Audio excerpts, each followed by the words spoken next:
So that's one way that we use the LP. Second way that we use the LP is to extract a solution from the relaxed plan. So to extract a solution in metric FF, you find the first layer at which the required value of the variable is in this possible range. So if you want to apply an action, it has a numeric precondition.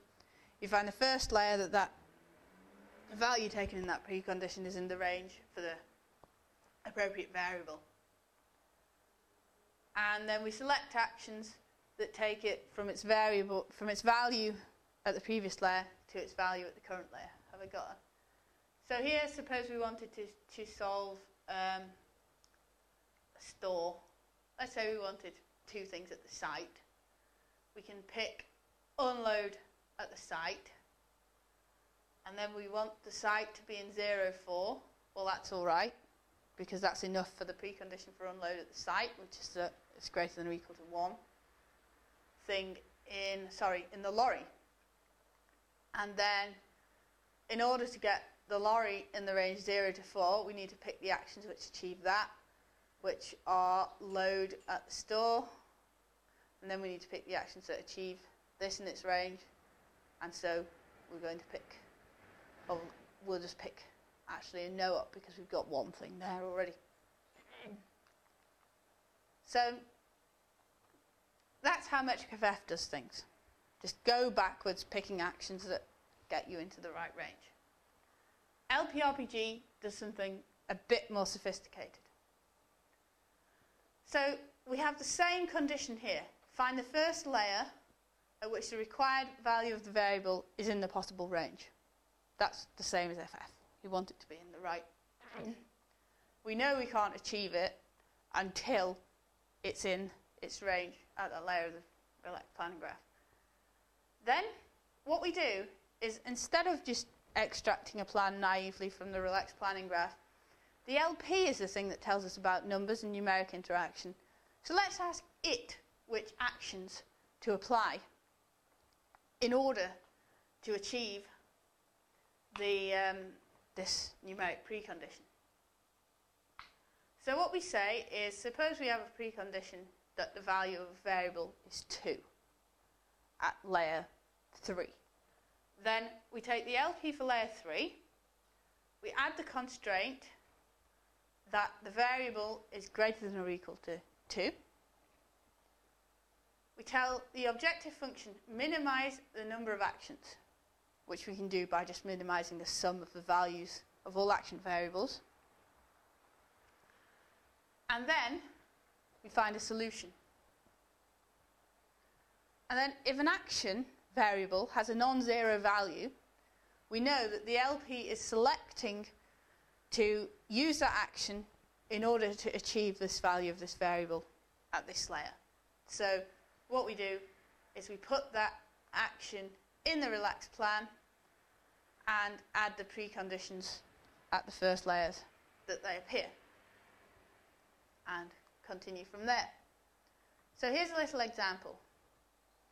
Suppose we're trying to achieve the goal, site is greater than or equal to 2.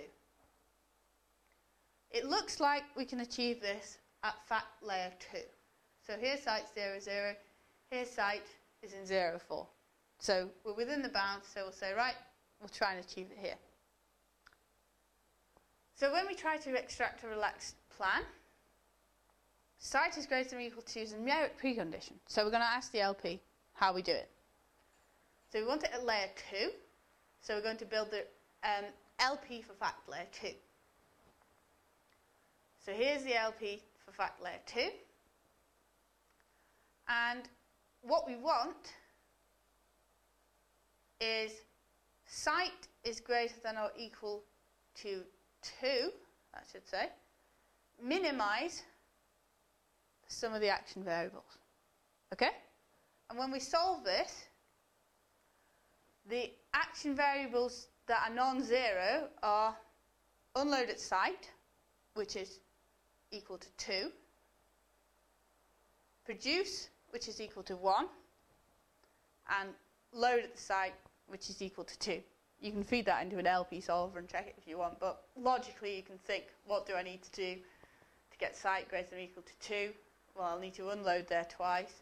I'll need to produce once because I only have one thing at the start.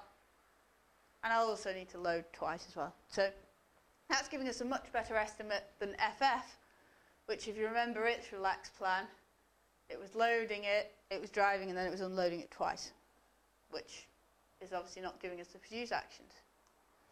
So once we've got this information from the LP, what we can do is put those into the relaxed plan. So relaxed plan extraction always adds things at the earliest layer it can. So at layer 2, we're going to do 2 unloads at site. Here, I've actually inconsistently named my action layers. So let's say this is action layer 2. We're going to do unload at site twice, and at action layer 1, we do load at site twice and produce. And outstanding goals at lorry site, which is a precondition of unload at site, which we added, so we need to achieve that somehow. We add that at layer 1, because that's the first place it appears. And then we continue with relaxed plan extraction. What else have we got left to achieve? We've got at lorry site to achieve. So this is just standard RPG extraction because it's a propositional goal. Well, to achieve at lorry site, all we need to do is drive from the store to the site. So we end up with a relaxed plan that says drive from the store to the site whilst producing and loading. Remember, we don't have any mutexes because it's a relaxed planning graph, no delete effects. And then unload at the site. So although this isn't a perfect relaxed plan, it's much better than the relaxed plan FF had because it has this produce action in it at the first action layer. So we can hope to get the helpful actions out of it usefully and so on. So just a very quick overview of what I've just said. The LP is used in 2 different ways. Finding upper and lower bounds on the value of a variable during graph expansion, and finding the actions to achieve to use to achieve numeric preconditions in solution extraction. So these are completely separate uses of the LP. We do use the same LP. We use the LP for the appropriate layer, but we're using a different objective function and extracting different information from it. So now this is something that's important. The LP is used to assist in heuristic computation. It's easy to get confused and think, well, how does the objective function of the LP, the value of that, contribute to the heuristic? It doesn't. The only thing the LP is used for is in deciding which actions to put in the relaxed planning graph, be it in bounds computation to give us more accurate bounds, or in solution extraction where it actually tells us which actions to use. The heuristic is always ultimately still the number of actions in the relaxed plan. That's always the heuristic value of the state. The LP just may alter which actions, how many actions are in the relaxed plan, which is how it helps.